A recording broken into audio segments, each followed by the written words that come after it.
마태복음 7장. 사람들의 흠을 들춰내거나 실패를 꼬집거나 잘못을 비난하지 마라. 너희도 똑같은 대우를 받고 싶지 않거든 말이다. 비판하는 마음은 부메랑이 되어 너희에게 되돌아올 것이다. 내 이웃의 얼굴에 묻은 얼룩은 보면서 자칫 내 얼굴에 추한 비웃음은 그냥 지나치기 쉽다. 내 얼굴이 멸시로 일그러져 있는데 어떻게 뻔뻔스럽게 내가 내 얼굴을 씻어주겠다고 말하겠느냐. 이 또한 동네방네에 쇼를 하겠다는 사고방식이며 자기 역할에 충실하기보다는 남보다 거룩한 척 연기를 하는 것이다.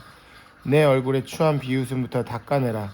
그러면 내 이웃에게 수건을 건넬 만한 사람이 될지도 모른다. 거룩한 것으로 장난치지 마라. 농담과 바보짓은 하나님께 영광이 되지 않는다. 거룩한 신비를 한낱 슬로건으로 격화시키지 마라. 시대를 따라가려다가 너희는 오히려 약아져서 불경스러운 사태를 부를 뿐이다. 하나님과 흥정하지 마라. 솔직하게 말씀드려라. 필요한 것을 구하여라. 우리는 쫓고 쫓기는 게임이나 숨바꼭질을 하고 있는 것이 아니다. 너희 아이가 빵을 달라고 하는데 톱밥을 주면서 아이를 속이겠느냐?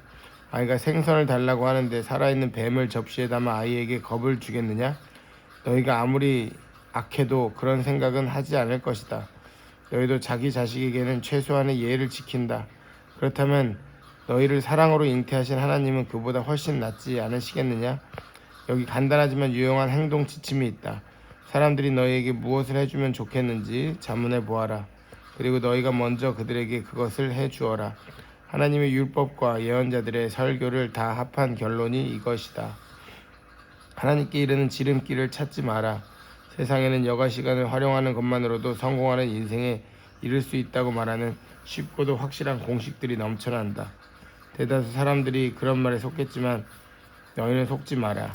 생명, 곧 하나님께 이르는 길은 정신을 바짝 차려야 갈 수 있는 힘든 길이다. 억지로 진실한 표정을 지으며 헤프게 웃어대는 거짓 설교자들을 조심하여라. 그들은 이래저래 너희를 벗겨 먹으려는 수가 많다. 카리스마에 감동할 것이 아니라 성품을 보아라. 중요한 것은 설교자들의 말이 아니라 그들의 됨됨이다. 참된 지도자는 절대로 너희 감정이나 지갑을 착취하지 않는다. 썩은 사과가 열린 병든 나무는 찍혀서 불살라질 것이다. 암호를 정확히 안다고 해서 예컨대 주님 주님 한다고 해서 너희가 나 있는 곳 어디든지 올 수 있는 것은 아니다. 정말 필요한 것은 진지한 순종이다.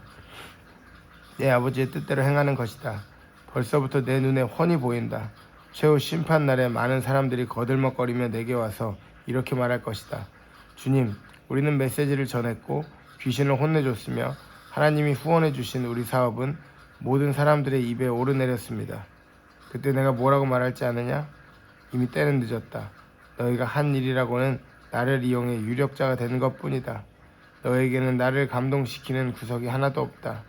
여기서 나가거라. 내가 너에게 하는 이 말은 너희 삶에 덧붙이는 장식이나 너희 생활 수준을 높여주는 리모델링 같은 것이 아니다.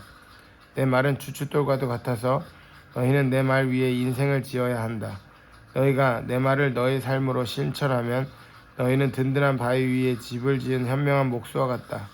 비가 퍼붓고 강물이 넘치고 돌풍이 쳐도 그 집은 끄떡없다. 바위 위에 꼿꼿이 서 있다.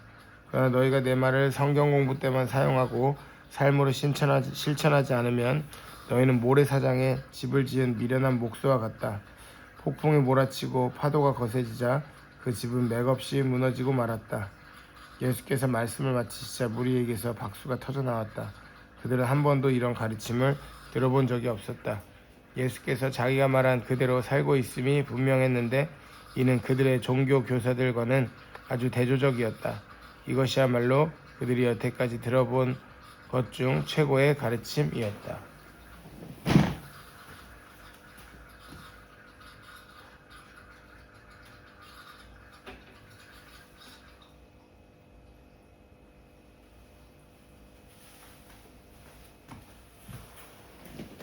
8장.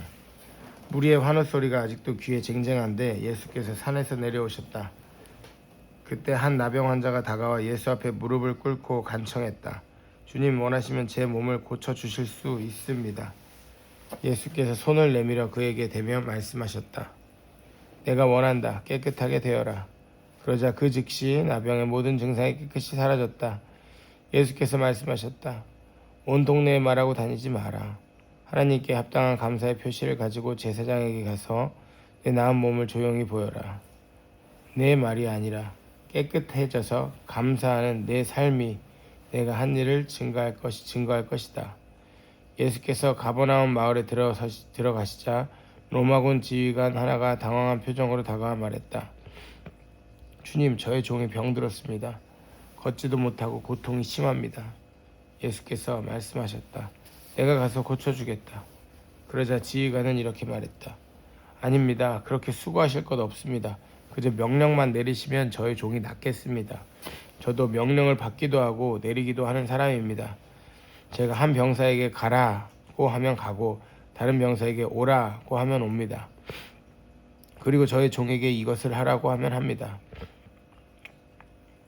예수께서 크게 놀라시며 말씀하셨다. 하나님을 알고 그분이 일하시는 방식을 훤히 알아야 마땅한 이스라엘 백성 중에서도 이렇게 단순한 믿음은 아직 보지 못했다.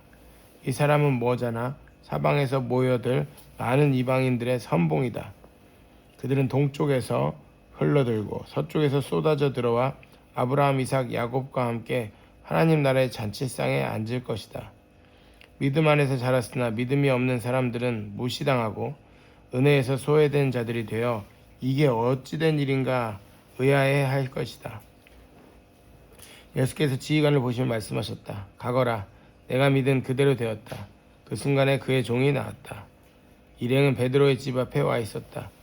예수께서 그 집에 들어가시니 베드로의 장모가 옮져 누웠는데 열이 불덩이 같았다. 예수께서 그녀의 손을 만지자 열이 떨어졌다. 그녀는 곧 기운을 차리고 일어나 그분을 위해 저녁을 준비했다. 그날 저녁 사람들이 귀신 들려 괴로워하는 많은 사람들을 예수께 데려왔다. 예수께서는 마음에 고통당하는 사람들을 구해주셨고 몸이 아픈 사람들을 고쳐주셨다. 예수께서 이사야의 유명한 설교를 성취하신 것이다. 그가 우리의 아픔을 당하셨고 우리의 질병을 짊어지셨다. 예수께서 호기심에 찬 무리가 점점 늘어나는 것을 보시고 제자들에게 그곳을 벗어나 호수 건너편으로 가자고 말씀하셨다. 그들이 떠나려는데 한 종교학자가 자기도 함께 가도 되는지 물었다. 그는 어디든지 주님과 함께 가겠습니다 하고 말했다. 예수께서 잘라 말씀하셨다. 고생할 각오가 되어 있느냐? 너도 알다시피 우리가 묵는 곳은 인류 호텔이 아니다. 예수를 따르던 또 다른 사람이 말했다. 주님, 부디 며칠 말미를 주십시오. 아버지 장례를 치러야 합니다.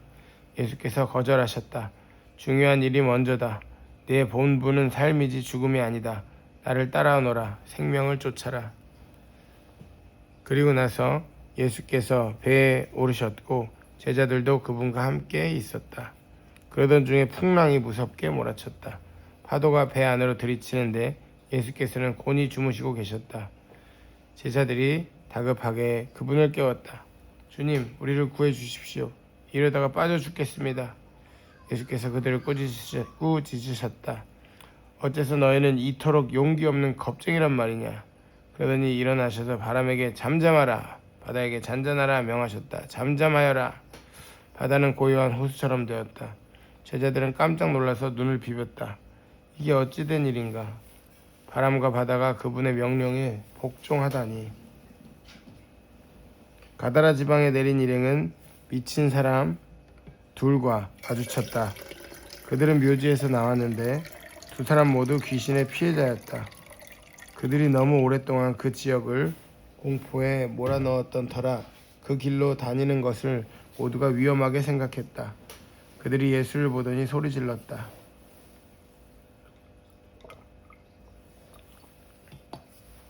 무슨 일로 우리를 힘들게 합니까? 당신은 하나님의 아들입니다. 당신은 아직 여기에 올 때가 아닙니다. 저만치 멀리서 돼지떼가 땅을 파헤치며 먹을 것을 찾고 있었다. 악한 귀신들이 예수께 애걸했다. 우리를 이 사람들한테서 내쫓으시려거든 돼지들 속에 들어가 살게 해주십시오. 예수께서 말씀하셨다. 좋다, 여기서 나가거라. 그러자 돼지들이 미쳐서 우르르 벼랑으로 몰려가더니 바다에 빠져 죽었다. 돼지를 치던 사람들이 혼비백산하여 달아났다. 그들은 미친 사람들과 돼지떼에게 벌어진 일을 마을 사람 모두에게 말했다. 그 이야기를 들은 사람들은 돼지떼가 익사한 것에 화가 났다. 그들은 무리지어 와서는 예수께 그곳을 떠나 다시는 오지 말라고 당부했다. 예수와 제자들은 다시 배를 타고 바다를 건너 예수의 고향으로 갔다. 그들이 배에서 내리기가 무섭게 사람들이 중풍병자 한 사람을 들것에 실어 데려와서 그들 앞에 내려놓았다. 그들의 담대한 믿음에 감동하신 예수님께서 중풍병자에게 말씀하셨다. 기운을 내어라 아들아. 내가 내 죄를 용서한다. 그러자 몇몇 종교 학자들이 수군거렸다. 아니 저것은 신성모독이다. 예수께서 그들의 생각을 아시고 말씀하셨다. 왜 이리 수근수근 말이 많으냐? 내가 내 죄를 용서한다고 말하는 것과 일어나 걸어가라고 말하는 것 중에 어느 쪽이 더 쉽겠느냐? 내가 인자인 것과 내가 어느 쪽이든 행할 권한이 있다는 것을 분명히 보여주겠다. 이 말을 하시고 예수께서 중풍병자에게 말씀하셨다. 일어나거라. 내 자리를 들고 집으로 가거라. 그 사람은 그대로 했다. 우리는 두려움에 사로잡혔고 하나님이 예수께 권한을 주셔서 자기들 가운데서 그렇게 일하신 것을 기뻐했다. 예수께서 지나시던 길에 한 사람이 세금을 걷는 일에 여념이 없는 것을 보셨다. 그의 이름은 마태였다. 예수께서 말씀하셨다. 나와 함께 가자. 마태는 일어나 그분을 따라갔다. 나중에 예수께서 자신을 가까이 따르는 이들과 함께 마태의 집에서 저녁을 드실 때에 평판이 좋지 않은 인물들이 많이 와서 한데 올렸다. 예수께서 그런 사람들과 어울리는 것을 본 바리새인들은 발끈하여 예수를 따르는 이들을 비난했다. 사기꾼과 쓰레기 같은 인간들과 가까이 지내다니 당신네 선생의 이런 행동은 무슨 본이 되겠소? 예수께서 들으시고 반박하셨다. 의사가 필요한 사람이 누구냐? 건강한 사람이냐 병든 사람이냐? 가서 내가 원하는 것은 자비이지 종교행위가 아니다 라는 성경 말씀이 무슨 뜻인지 헤아려 보아라. 내가 여기 있는 것은 소외된 사람들을 초청하려는 것이지 영향력 있는 사람들의 비위나 맞추려는 것이 아니다. 얼마 후에 요한을 따르는 이들이 와서 물었다. 우리와 바리새인들은 금식으로 몸과 영혼을 엄격히 훈련하는데 선생님을 따르는 이들은 왜 그렇게 하지 않습니까? 예수께서 그들에게 말씀하셨다. 즐거운 결혼식 중에는 빵과 포도주를 아끼지 않고 실컷 먹는다. 나중에 허리띠를 졸라맬 일이 있을지 모르지만 지금은 아니다. 정겨운 축하의 모닥불에 찬물을 끼얹는 사람은 없다. 하나님 나라가 임한다는 것은 바로 이런 것이다. 예수께서 계속해서 말씀하셨다. 멀쩡한 스카프를 잘라서 낡은 작업복에 대고 깁는 사람은 없다. 서로 어울리는 천을 찾게 마련이다. 그리고 금이 간 병에는 포도주를 담지 않는 법이다. 예수께서 이 말씀을 마치시자 한 지방 관리가 나와서 정중히 절하며 말했다. 제 딸이 방금 죽었습니다. 오셔서 손을 대주시면 그 아이가 살겠습니다. 예수께서 일어나 그와 함께 가시자 제자들이 뒤를 따랐다. 바로 그때에 12년 동안 혈루증을 앓아온 한 여자가 뒤에서 슬그머니 다가와 예수의 옷을 살짝 만졌다. 이분의 옷에 손가락 하나만 대어도 내가 낫겠다고 생각한 것이다. 예수께서 돌아서서 여자를 보셨다. 그리고 이렇게 다독여 주셨다. 안심하여라 딸아. 너는 믿음의 모험을 했고 이제 병이 나았다. 그때부터 여자의 몸이 다 나았다. 어느새 그들은 지방관리의 집에 도착해 이야기거리를 찾는 입방아꾼들과 음식을 나르는 이웃들 사이를 헤치고 지나갔다. 예수께서 불쑥 말씀하셨다. 모두 비켜라. 이 소녀는 죽지 않았다. 자고 있다. 그들은 저가 알지도 못하면서 저런 말을 한다고 했다. 예수께서 무리를 내보내시고 안에 들어가셔서 소녀의 손을 잡고 일으켜 세우셨다. 소녀를 살리신 것이다. 그 소문이 그 지방에 두루 퍼졌다. 예수께서 그 집을 떠나시자 눈먼 사람 둘이 따라오며 소리를 질렀다. 다윗의 자손이여 불쌍히 여겨 주십시오. 우리를 불쌍히 여겨 주십시오. 예수께서 집에 들어가시자 눈먼 그들도 따라 들어갔다. 예수께서 그들에게 말씀하셨다. 너희는 정말 내가 이 일을 할 수 있다고 믿느냐? 그들이 말했다. 그렇습니다, 주님. 예수께서 그들의 눈을 만지시며 말씀하셨다. 너희 믿음대로 되어라. 그러자 그 말씀대로 그들이 앞을 보게 되었다. 예수께서 엄하게 주의를 주셨다. 이 일이 어떻게 일어난지 아무에게도 말하지 말라. 그러나 그들은 문을 나서기가 무섭게 만나는 사람마다 그 일에 대해 떠들어대기 시작했다. 눈먼 사람들이 나가자마자 사람들이 악한 귀신이 들려 말 못하는 사람을 예수께 데려왔다. 예수께서 괴롭히는 악한 귀신을 쫓아내시자 그 사람은 마치 평생 말을 해온 사람처럼 즉시 말문이 트였다. 사람들이 일어나서 박수갈채를 보냈다. 여태까지 이스라엘에 이런 일은 없었다. 바리새인들은 흥분해 중얼거렸다. 속임수다. 속임수. 속임수에 불과하다. 아마 마귀와 짜고 한 일일 것이다. 그 후에 예수께서 모든 성읍과 마을을 두루 다니셨다. 그분은 회당 곳곳에서 가르치시고 천국 소식을 알리시고 병든 사람과 상한 심령들을 고쳐주셨다. 목자 없는 양처럼 정처 없이 헤매고 있는 무리를 바라보시는 그분의 마음이 무너져 내렸다. 예수께서 제자들에게 말씀하셨다.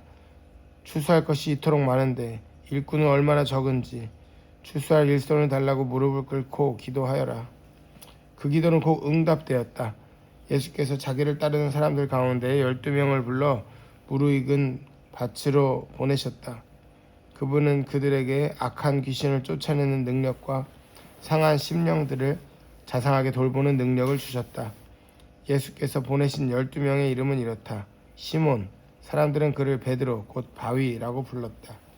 그의 동생 안드레, 세베대의 아들 야고보, 그의 동생 요한, 빌립, 바돌로메, 도마, 세금징수원 마테, 알페오의 아들 야고보,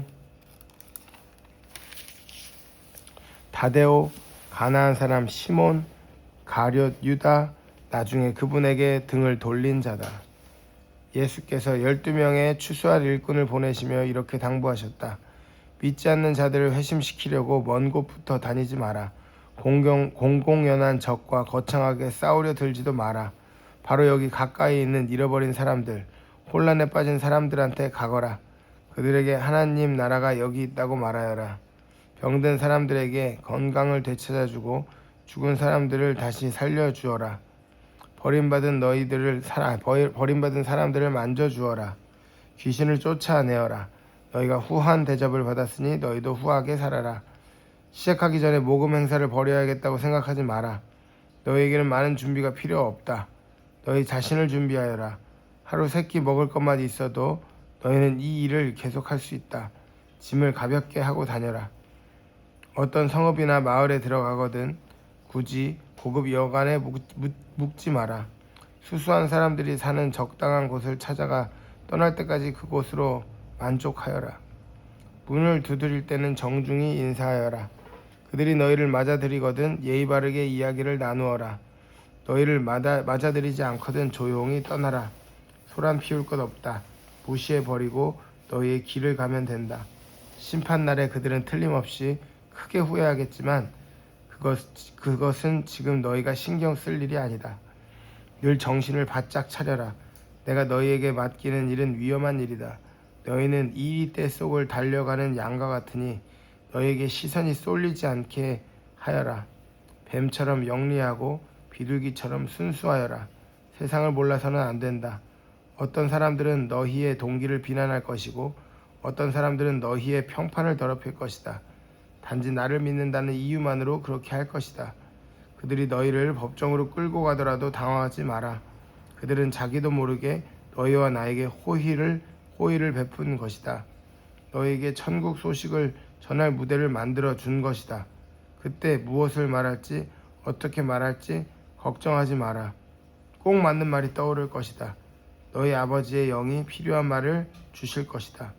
너희가 전하려는 분이 자기들 기분이나 맞춰주는 어떤 우상이 아니라 살아계신 하나님임을 알게 된다면 사람들은 너희를 대적할 것이다.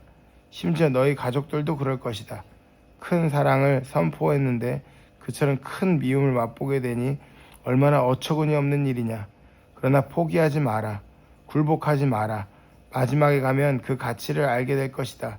이런 일이 벌어질 때 너희가 구할 것은 성공이 아니라 생존이다. 살아남는 자가 되어라.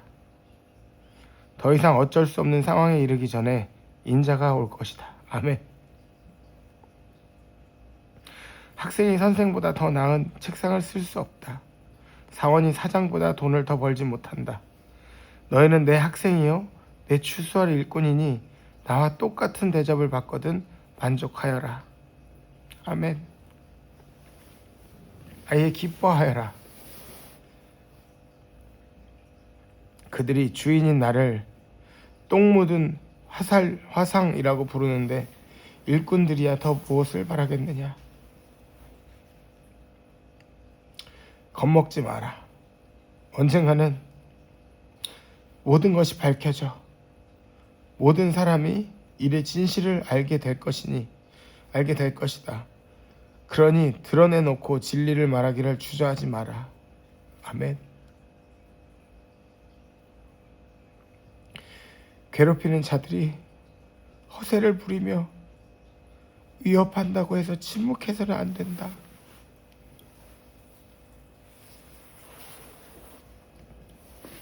그들이 너희 존재의 중심인 너희 영혼에 할 수 있는 일이란 아무것도 없다. 너희는 너희 삶 전체, 몸과 영혼을 그 손에 붙잡고 계신 하나님만 두려워하면 된다. 애완용 카나리아의 값이 얼마더냐? 푼돈이 아니냐? 그러나 하나님은 그 새에게 일어나는 일을 너희가 신경 쓰는 것보다 더 신경 쓰신다. 그분께서 너희에게는 더 정성을 쏟으신다. 세세한 것까지 일일이 돌보시며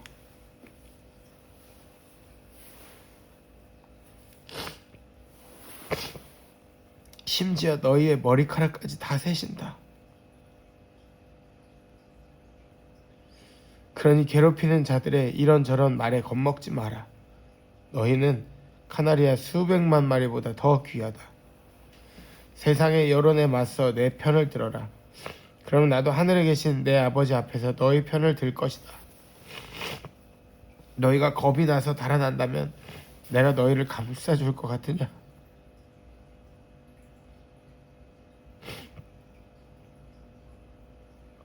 내가 삶을 편안하게 해주려고 왔다고 생각하지 마라. 나는 갈라서게 하려고 왔다. 아들과 아버지, 딸과 어머니, 며느리와 시어머니 사이를 분명하게 갈라서게 하려고 왔다. 가족 간의 편안한 인연을 갈라놓아서 너희로 하여금 하나님을 위해 자유롭게 되게 하려고 왔다. 좋은 뜻을 가진 너희 가족이 최악의 원수가 될 수 있다. 나보다 자기 아버지나 어머니를 더 좋아하는 사람은 내게 합당하지 않다. 나보다 아들이나 딸을 더 좋아하는 사람은 내게 합당하지 않다. 물불을 안 가리고 끝까지 나와 함께 가지 않는 사람은 내게 합당하지 않다. 너희의 1차 관심사가 자신을 챙기는 것이라면 너희는 절대로 자신을 얻지 못할 것이다. 그러나 너희 자신을 잊어버리고 나를 바라보면 너희 자신과 나 둘 모두를 얻을 것이다. 이 추수하는 일에 우리는 긴밀히 얽혀 있다. 누구든지 너희가 하는 일을 받아들이는 사람은 너희를 보낸 나를 받아들이는 것이다. 누구든지 내가 하는 일을 받아들이는 사람은 나를 보내신 내 아버지를 받아들이는 것이다. 하나님의 심부름꾼을 받아들이는 것은 하나님의 심부름꾼이 되는 것이나 마찬가지다. 누군가의 도움을 받아들이는 것은 누군가에게 도움을 베푸는 것이나 다름없다. 내가 너희를 부른 일은 큰 일이지만 주눅들 것 없다. 작게 시작하는 것이 최선의 방법이다. 이를테면 목마른 사람에게 냉수 한 잔을 주어라. 베풀거나 받는 지극히 작은 일로 너희는 참된 제자가 된다. 너희는 단 하나도 잃지 않을 것이다. 아멘. 할렐루야.